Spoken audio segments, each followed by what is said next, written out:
Sure, because the hypersensitive individual, although it might be more in their keeping with their personality, could also tip into that being manipulative. It's a manipulation. Of someone It can be a else, manipulation right? of power.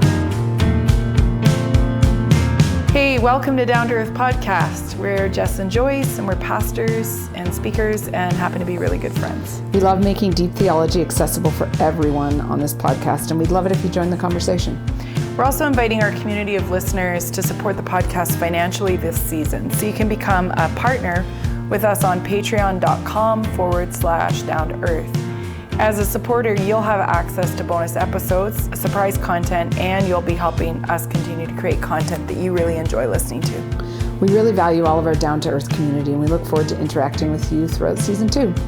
Here's to thinking deeply and acting boldly.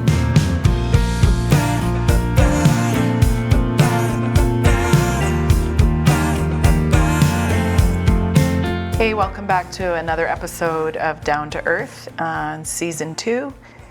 And today we want to carry on the conversation about power, which is, of course, our theme throughout season 1.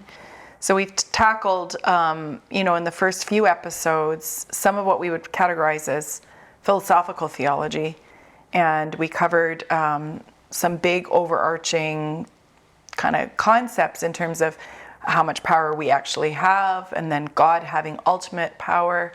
And then we looked at sort of collective action in a couple of different episodes, looked at pacifism and nonviolent resistance, and then last episode, joining our power together. And today we want to actually tackle sort of another aspect of power that has to do with others, but in the context of conflict. So today we're going to unpack conflict and power struggles. And I actually remember when we started writing for this one, I started thinking about being a kid and when I first realized that there were conflicts in church and knowing that churches have fights. By the time I was 8 years old, I knew of several church splits, and there were family members involved in my extended family. So even though it wasn't my church community that had gone through this kind of horribleness, my parents were talking about the conflict and why they didn't believe it was going to be resolved. And part of that was that there, in this particular story, there was an Uber pastor leader, and I think they'd had maybe, looking back now as an adult, an imbalanced theology of spiritual authority, which we would now probably more accurately describe, I guess, as spiritual abuse. And there was nepotism in who he would hire or allow to lead, and massive control issues. And then anybody who challenged that was scapegoated as a troublemaker or having a rebellious spirit. A Jezebel spirit. Yeah, right. Still people use that term. Why I'm like, Jezebel spirit? Yeah, I guess. Also, I'd like to ask Kanye West about that. Right. Jezebel don't even stand a chance. Why does Jezebel not stand a chance? I don't understand. I know. Okay, but that's great. But that's the kind of language that people throw around when there's conflict. Or even saying, well, that person just needs a platform. And like when you denigrate the other side in those ways, creates even bigger alienation. Sure, like to say that somebody has a Jezebel spirit or anything like that, right, takes any air out of a discussion. Yeah, right, it does. And I also think it's slightly weird. Theology, the worst. Because we're like taking some actual person in history as a queen of an enemy nation who was a idol worshiper, and then also saying, there wasn't enough written about her to make it into a whole spirit. Well, that there would be actually demons. I would like to with her identity that would usurp people in the church. Who was the person that decided to start that theology? Somebody wrote a book about it, and people bandwagoned. Okay, but then let's think about Chick-fil-A. this. Think about power struggles and conflict. Anybody listening, and certainly for the two of us, we know people have been wounded for years and years. Totally. And it becomes very hard for them to trust leaders in other contexts. Lots of them just walk from the church as an organized thing. They like Jesus. They might even call themselves followers of Christ, but they don't want to participate. Right. And as a child, I remember thinking, why are all the adults so angry? Why are they angry? If they love Jesus, why can't they just get along? Yeah, I remember having real consternation about that as a child. Right. Thinking I just wanted to scream at everybody and say, stop being angry. Right. I mean, probably not really understanding the issues Right, and the maybe it was conflicts. naive. But I think at some level we have to say that, yeah, some of our conflicts are just dumb. Nonsensical. Right. So we can't do a whole season on power and not talk about conflicts that are power struggles between people. Right, because not every conflict is what we would describe as abuse. Nope. Not every conflict is abuse. Sometimes what you have is people just missing each other. So Right. the way that I see something and the way that you see something is like we have been at two different events. And I mean, this has happened to us before. Right. The way that because the way we experience it is different. Right, the way that I experience life is different than the way you experience life, and sometimes that crashes in on each other. Sure. Like this idea. And a conflict is not really about abuse, but it is about power. Yes. Because conflict at its very core is always about power. Power. Because like even when you and I have a conflict, well, the power struggle is Who's right? who's right. And you disagreed with me when I said this first. You were like, no, it's not. But I think underneath it, if we really strip it back and we actually admit what's happening in our conflict, it's who's going to win the right to be right. Right. And that is going to push on all kinds of things in terms of how we're called to walk things out with one another as followers of Jesus. So we want to unpack that a little bit and recognize that if any of our listeners have experienced a church split within your community, or you have people in your church community who've come from those situations, you got to realize that they're the walking wounded. Right. Or maybe not even a church split, but other kind of conflict. Yeah. So because they've experienced it, there's going to be a reaction that's maybe inordinate or pushes in on old pain. And so we also have to have some kind of grace for people who've suffered because of conflict. So we kind of want to get at both of those things. How do we handle conflict?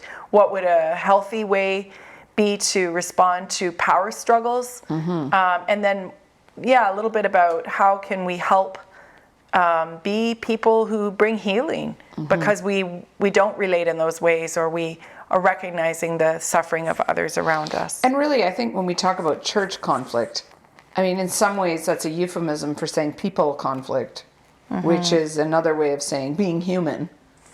Because I don't think church conflict is any different than Rotary conflict. Right. Or sure, and we could talk about familial conflict or friend swim club conflict. Whatever. The idea, soccer mom conflict. One of the things we heard coming out of season 1 was how refreshing people found it when you and I disagreed. Right. I wish we had we were saying when we were writing this episode that we really should have recorded it because there was a lot of good disagreement. Right. We actually did have a power conflict. Right. While we were writing the conflict episode. Who was going to decide what we were going to talk about? But it felt very tense. It was great. I wish you were all here. Yes. I think that's the thing that's quite profound, actually, is that we didn't realize that people would be picking up something, like sort of learning on a different level in season 1 than what we were teaching, is like the way we can agree to disagree or hold different perspectives and not have it ruin our relationship. And also, I think the longer you go in knowing somebody, the more conflict you have. Or the potential. Right. Like, I just think, because the more I know you, the more weird things I know you think. The more you disagree, the more you dislike. So, I mean, no, not I'm teasing. I don't think it has to go to dislike, but I think it is true that on the surface, and this is true, I mean, for most of us, we join something new and everything is lovely for the first little bit. Sure. Unless, of course, you're me, and I hate everything at first. Yeah, you're a bit weird, though. But for the first 6 months, I hate it, and then I go into a season of loving it. But I do have the season of loving it that is not also realistic. Right. And I think part of what you're describing as well is the idea of, in family, for instance, like the people you typically have the most conflict with are the people that you're closest to. Correct. So that's a little bit of a deeper thing that we're not necessarily going to totally address. In some ways, I think we expect that with family. And we discard that like rational thinking with everybody else. Right. So you've been in a church 3 years now, and now you're hitting conflict. Of course you are. Yeah, it's normal. Of course you are. But instead, what most of us do is, it's conflict, so I'm out of here. Yeah. This isn't godly or right. And I think there's other ways we can learn to respond. We can't talk about conflict and power struggles without pointing to one of the most profound New Testament examples, maybe the biggest one that we can identify, which would be the conflict that Paul and Barnabas had with one another. I am an Enneagram 8. Yeah. I read these chapters with great gusto. I feel convinced in my heart that the Apostle Paul was also an 8. I know, I feel his energy. Yeah, he's strong. So for those of you who can't remember, or you just aren't like as Bible nerdy as we are, we'll just unpack a little bit the conflict that had happened. So Paul and Barnabas spent 3 years together up in Antioch. Remember, Barnabas is the guy who really believed Paul's conversion. This is Acts chapter 15. Right. For those of you that get confused, like we all do in the book of Acts. Right. Folded him in. So then Barnabas becomes an advocate for Paul. They go up to Jerusalem. They go meet with the big cheeses. Also, Barnabas is called the encourager. Right. So like when you think of someone who's encouragement. Yes. Thank you for being technical. Yes, technical. I'm a 5. But I think we have to just begin with the fact that Barnabas was not your prototypical fighter. No, not at all. The guy is always trying to make a way for Paul. He's the reason that Paul's missionary journeys happened. Right. So when they go up to Jerusalem, you got to read around the New Testament a little bit. Galatians unpacks that between the first meeting with the disciples / apostles now in Jerusalem, they basically said, thanks for bringing in Barnabas. We think Paul's actually a Christian. We bless you to go back to Antioch and serve the local church, but they didn't believe in his missional call or that he'd encountered Jesus and been told to take the gospel to the Gentile world. So 14 more years go by. They go back up to Jerusalem, and now 17 years have gone by since Paul, road to Damascus, kind of blinding light encounter with Christ. And then the New Testament early church leaders said, we actually think this is a real thing, and we bless you to go. And of course, my favorite, Galatians 2:10, the only thing we require on your mission is that you remember the poor. And we talked about that in season 1. So now you've got the story unfolding. Paul and Barnabas are heading off on this missionary journey, and they fold in Barnabas' nephew, John Mark. You want to explain a little bit about what happens at that point? I'm going to let you, because you're a good Bible teacher, Joyce. Okay, so John Mark comes along, and sometime into the trip, he doesn't want to do it anymore, maybe around the 6-month mark. He's a baby. Yeah, he didn't realize how hard it was going to be to go do this mission. No one had ever gone on a ministry trip like this. He had to go home to his mom? He went back to his mom. This is correct. And sometime later, he wants to go again, and Paul and Barnabas fall out over this. Paul says, not on your life, I'm not taking him.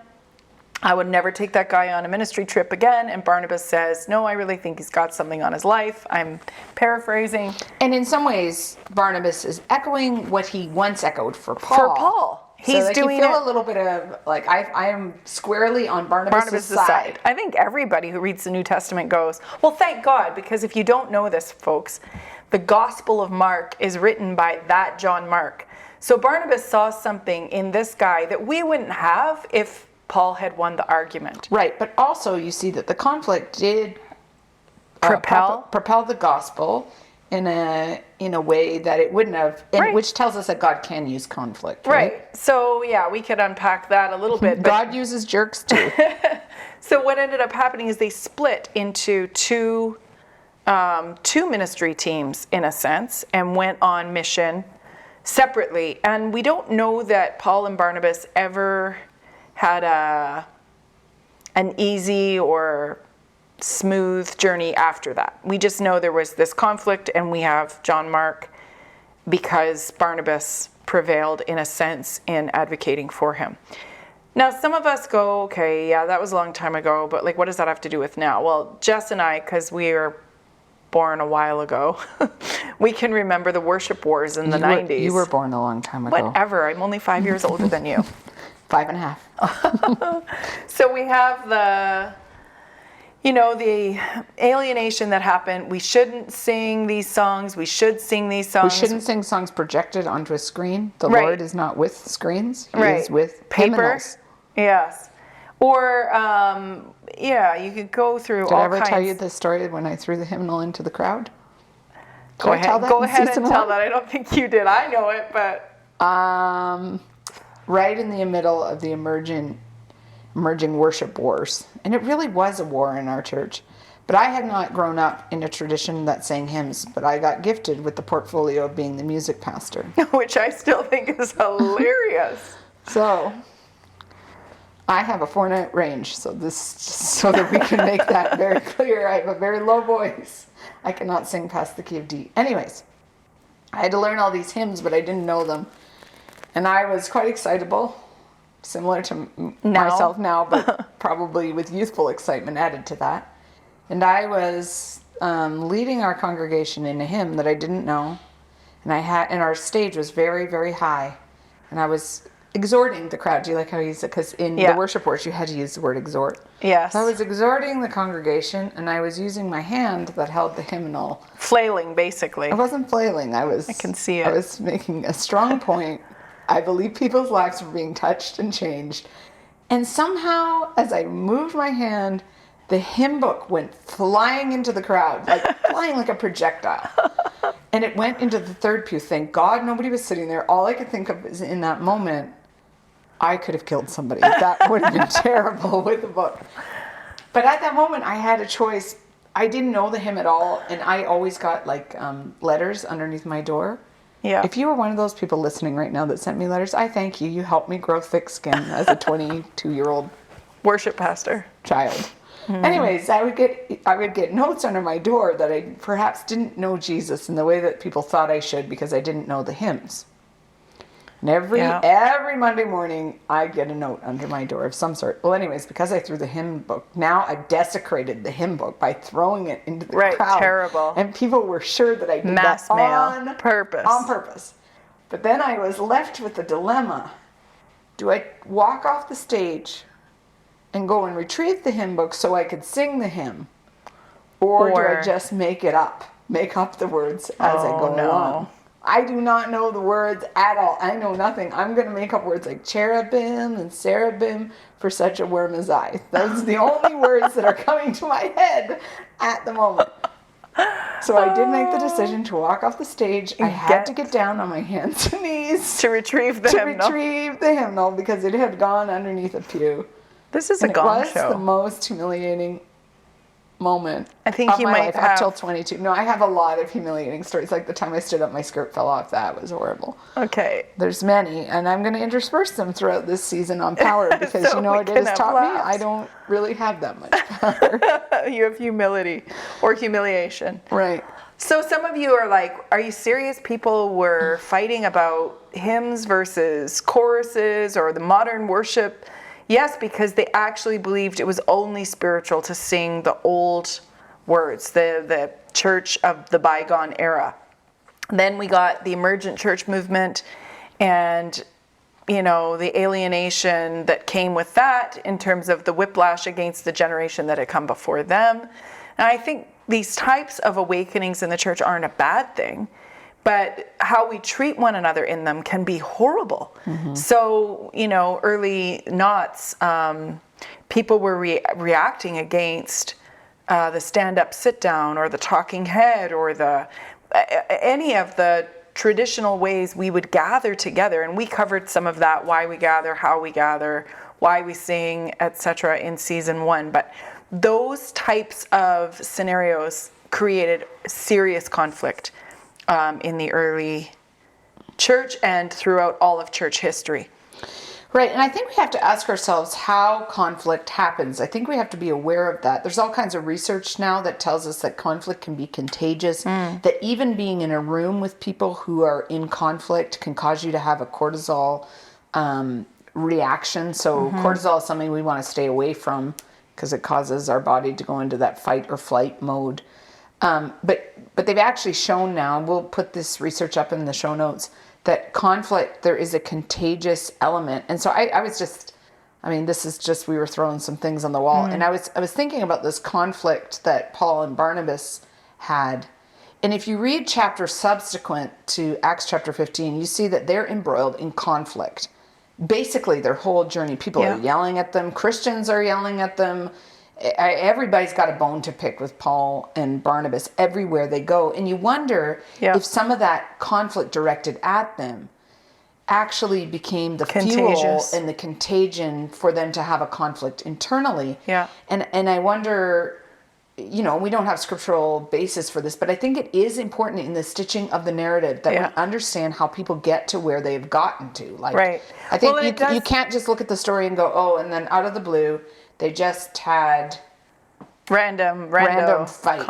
Right. It does say in Acts 15:36, and you pointed this out, Jess, that the people were against them. Right. And so you're right, we can't hang a hermeneutic on it, but we can ask, hey, if conflict breeds conflict, and studies like that Harvard study you pointed to do show that is a fact, was it that they were just all the time in that conflict that added and so to their what does that mean another? for us in terms of power? I think we can I can see when I am, and I just know this anecdotally in my own life, when I feel like I'm in conflict at work, then I come home and I'm in conflict with my children, and I'm in conflict with my husband, and conflict breeds conflict. And I think even understanding that, or even knowing that, allows us to steward our power better. Yeah. Because essentially, if every conflict is a power struggle, then what we are doing is stewarding our power at all times. Yeah. We cannot put our head in the sand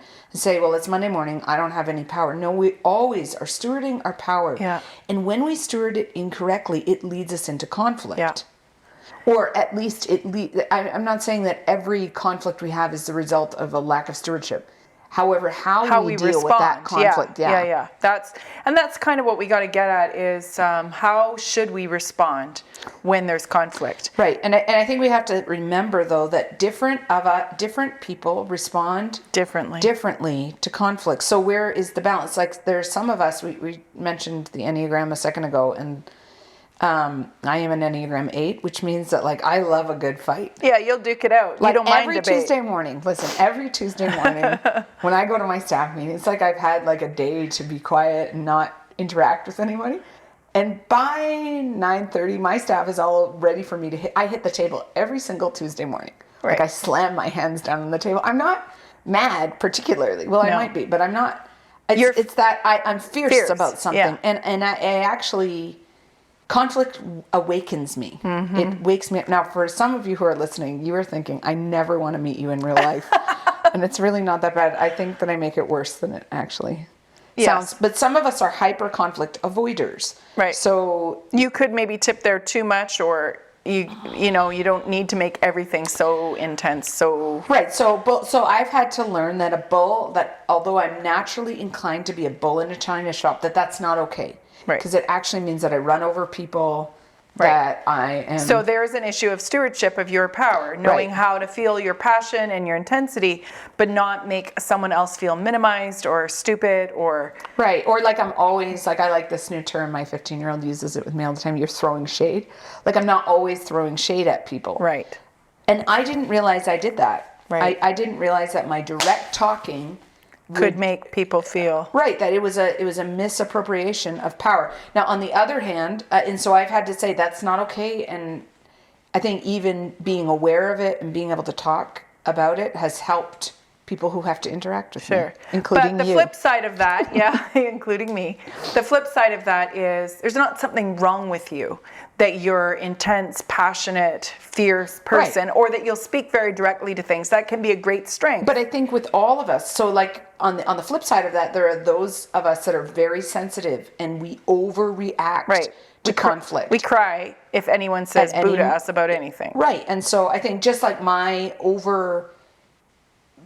passion is not right. Oversensitivity is not right either. And this is what stewarding our power is about. Yeah. Sure, because the hypersensitive individual, although it might be more in their keeping with their personality, could also tip into that being manipulative. It's a manipulation. It can be a manipulation of power. So there's the strength side and there's the weakness side, and we need to be aware when we're responding in healthy ways or unhealthy ways. Whether that's how we engage the conflict or how we avoid, right? I think the other thing we'd want to say is we also need to know how to spot high conflict people.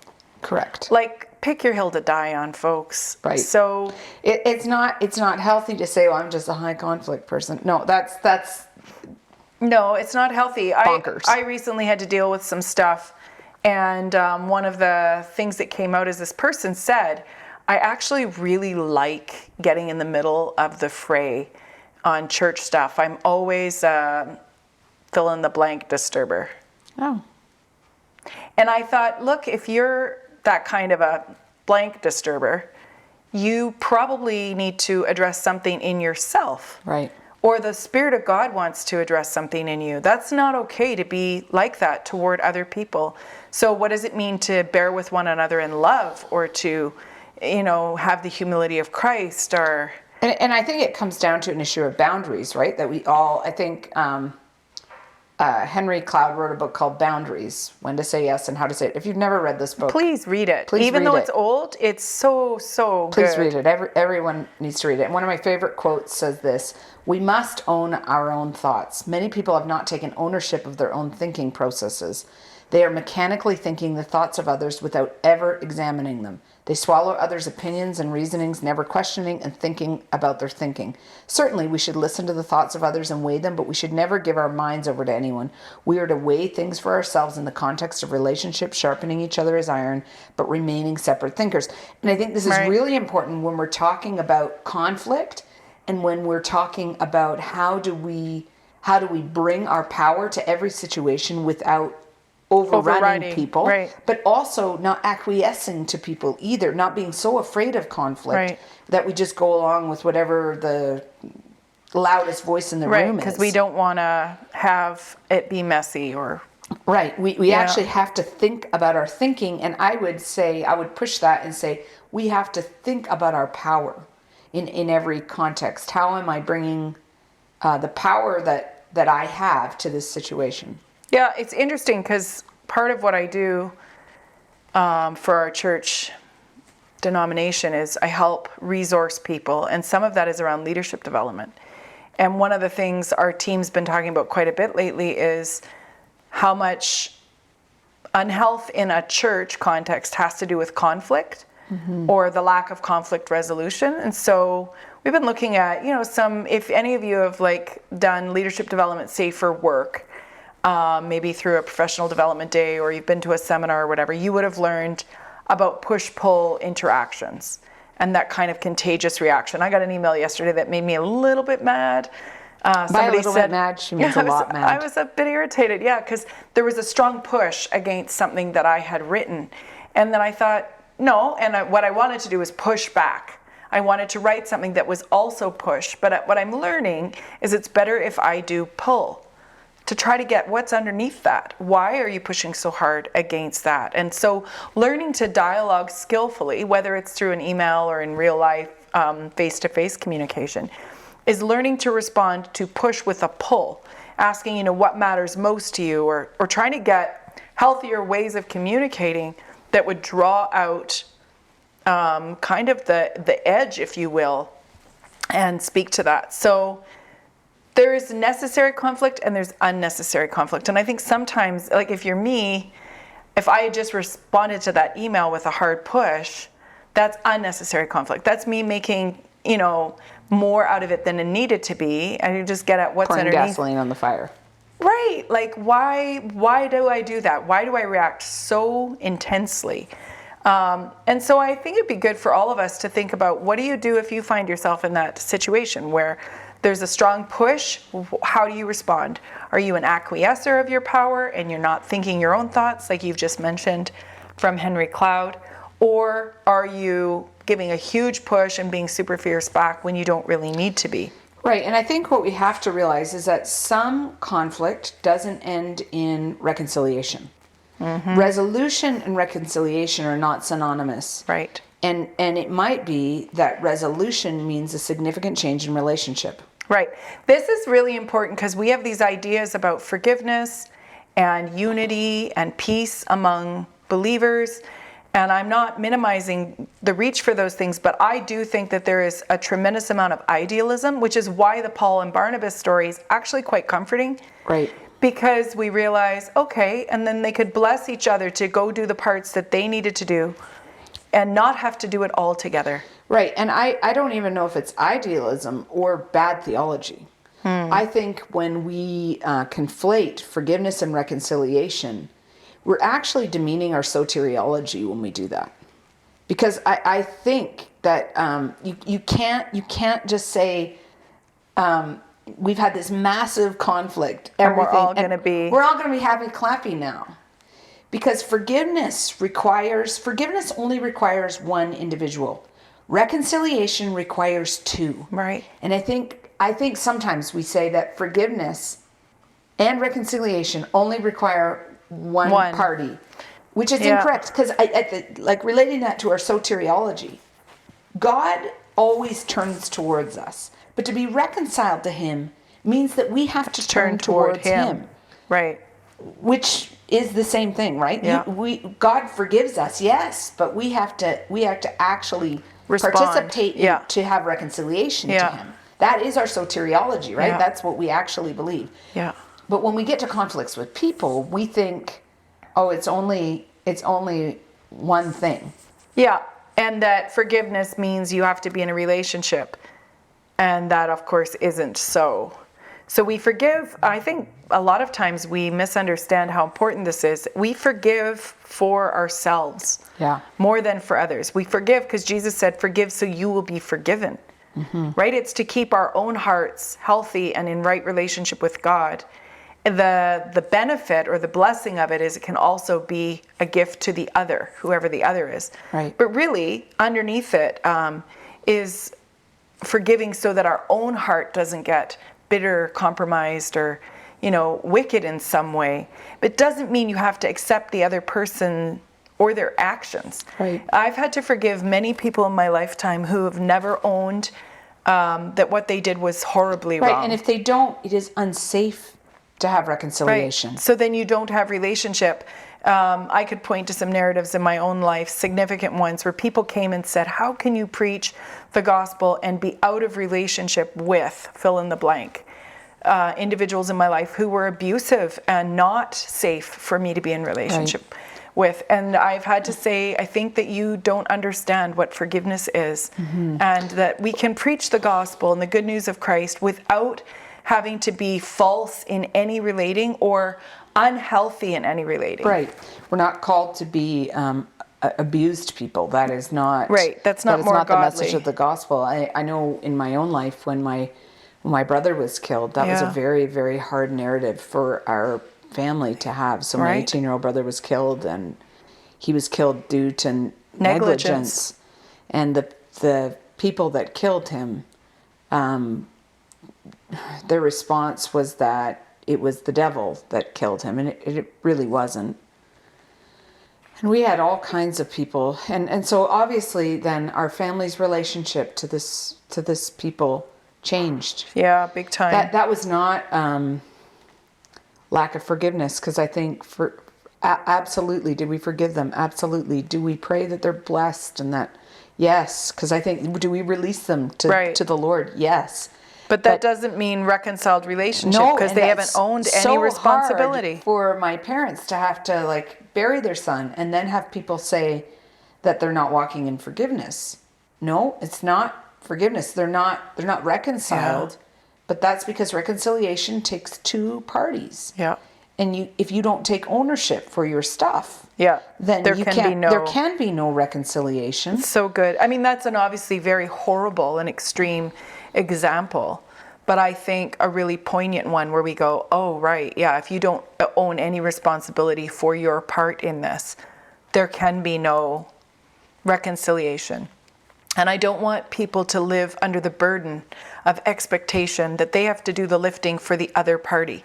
Right. You cannot.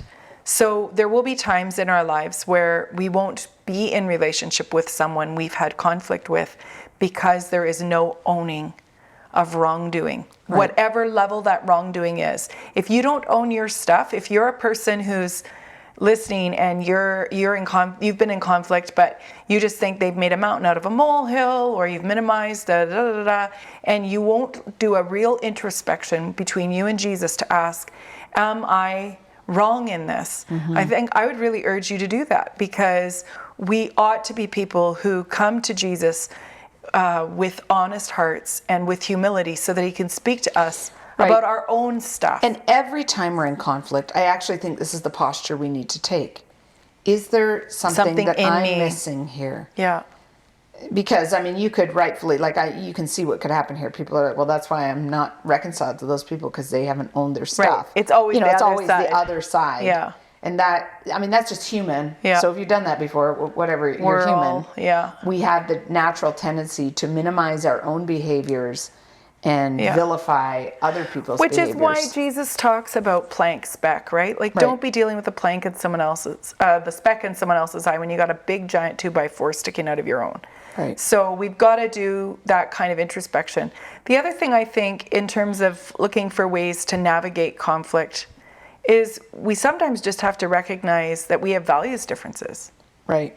We might not be aiming for the same thing, and that isn't necessarily bad. Right. Or wrong. Right. But our expectations need to then shift. Right. I mean, I think we've all probably experienced this in relationships or in friendships, where you just think, it's not bad, it's just what I expect, what you expect are two different things. What we're wanting. I think the other thing that's quite important for us as followers of Christ is that we don't pass judgment. So we can have our perspective, but we must speak it with humility, and we have to hold it a little bit loosely.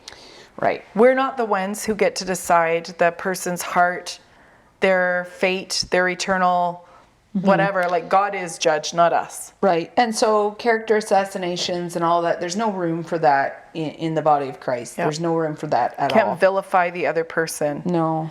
We also have to learn, maybe, I think with that character assassinating, that there always has to be some way to come back.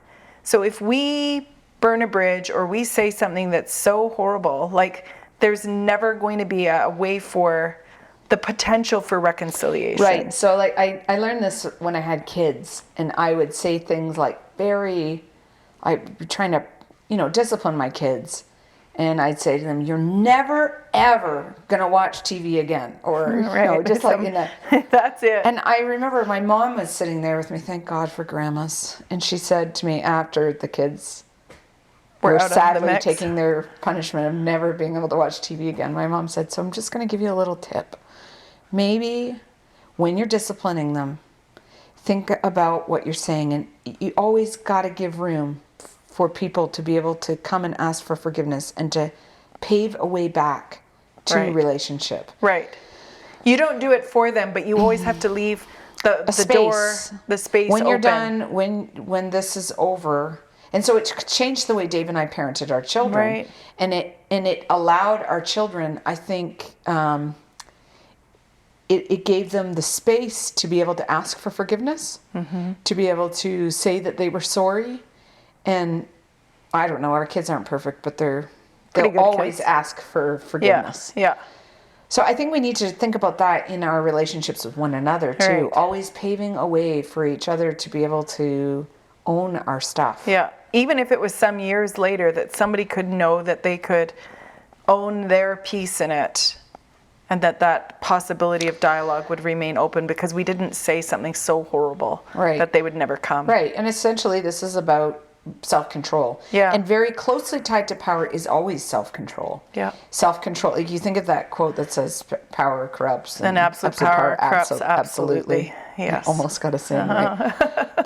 But really it's so tied to self-control on both a macro and a micro level. Yeah. And I think it's actually a result of emotional maturity. How good we are at this is how emotionally mature we're willing to become. Right. There's a really good article this week that I read on the School of Life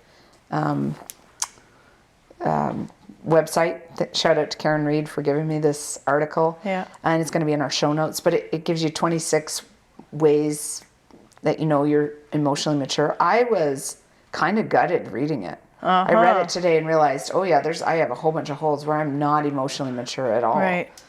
And so yeah, check out that article. Yeah. It really goes, because really our ability to be able to steward our power in conflict is a direct result of our ability to be emotionally mature. Yeah. If we're not emotionally mature, we will handle we'll handle conflict Very like an poorly. 8-year-old with a lightsaber. Right. I can't do sayings, but I do make up my own. You made up a good one, an 8-year-old with a lightsaber. I think for me, because I'm I can be fierce in my own way, and I have my own...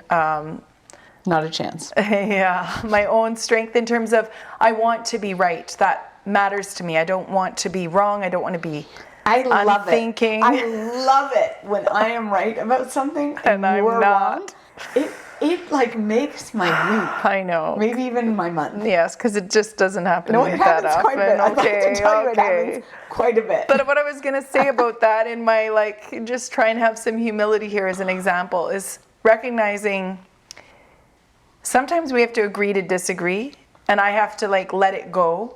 Sometimes I have to realize the me doesn't matter more than the we.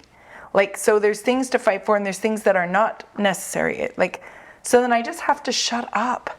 And that is a maturing. That is I don't need to push. I have an ability to pivot, I think, sometimes, even in conversation or in strategy or whatever, because I've learned I'm not the only person that matters here. And my idea or my surety about something isn't what matters most. What does matter most is love. And I know that seems like the world is most. Let's not sing on the podcast. I think as cheesy as it sounds, it actually is what matters most. So if love doesn't sit underneath as an essential in whatever conflict, in your family, in your friend relationships, in a church situation, in a work situation, we've got to look at that metric of love. How am I embodying love? How will I answer for this? How do I see the character of Jesus in this? So emotional maturity, yes, it matters very much. But you can't separate that out, I don't think, from spiritual maturity. Right, and I would say that in some ways those are hinged. Yeah. Yeah, I would totally diagram. agree. Yeah, but I think Jesus is the litmus test. That's who we're aiming for. Right, and is being like him. Right. So just a couple last thoughts then. How do you find some healing if you've lived through some terrible conflict? And maybe that conflict has resulted in something as, so horrible as divorce, or maybe it's been unreconciled relationships. Maybe it's been related to church. I'm just going to say the stuff that I've been through, therapy. Therapy was essential. And by that, I mean seeing a therapist, not a pastor. I think or a friend. Right. Your friend cannot be your therapist. No. Sometimes we think, well, I don't really want to pay money, so I'll just go to someone because they've had some good life experience. It's like going to someone like me, because I call myself a resident doctor. I can Google and find out. Googles. All my friends who are doctors really make fun of me because they're like, you are my worst nightmare because you always diagnose yourself with something like some weird genetic disease or other people. Right. And I always have a lot of self-assurance. Yes. Okay, but you wouldn't come to me if you had a lesion on your face. You're not coming to me. No, you're going to an actual No, we're doctor. actually thinking that there's something wrong with you if you come to me. Right. I'm blessed. Yeah. You're coming. Feel free to send me your medical questions. Do not. I'm warning you now. So I think similarly, I love that you pointed that out because it is a very real thing. Similarly, we must go see somebody who's skilled. And if you've been to a therapist and it didn't work, you went for 2 sessions. It's and but find a new one. Find someone else. If you didn't like your doctor, you wouldn't just stay with them. No. You go and you kind of see if you have a good connect, and if it seems like they're listening well and they have some actual resource to offer you. And if you didn't find that, go find someone else. And I will say, We've already mentioned that Henry Cloud wrote Boundaries. Was it Cloud and Townsend that wrote Boundaries? Yeah. And then Necessary Endings is a good Necessary word. Endings, like read it. Some of you need a necessary ending with somebody else. Yeah. And some of that ending happened a while back and you just haven't like recognized it or is. yeah. That book is incredibly helpful. It's been out for a bunch of years. But again, we would say, please listen, read. Yeah. Yeah. So we want to pray for you today. Yeah. So Lord, we just thank you that you are the God who understands all conflict, who stands in the middle of our conflicts. We just invite you into any conflict that we might be facing right now. And we just ask that you'd give all of us wisdom to be able to navigate the conflicts that we have to deal with. Help us to steward our power well. And Lord, I pray like Paul and Barnabas, God, that you would use every bit of conflict that we've ever faced and you'd use it for your kingdom and your glory. In Jesus' name. Amen. See you on the next episode.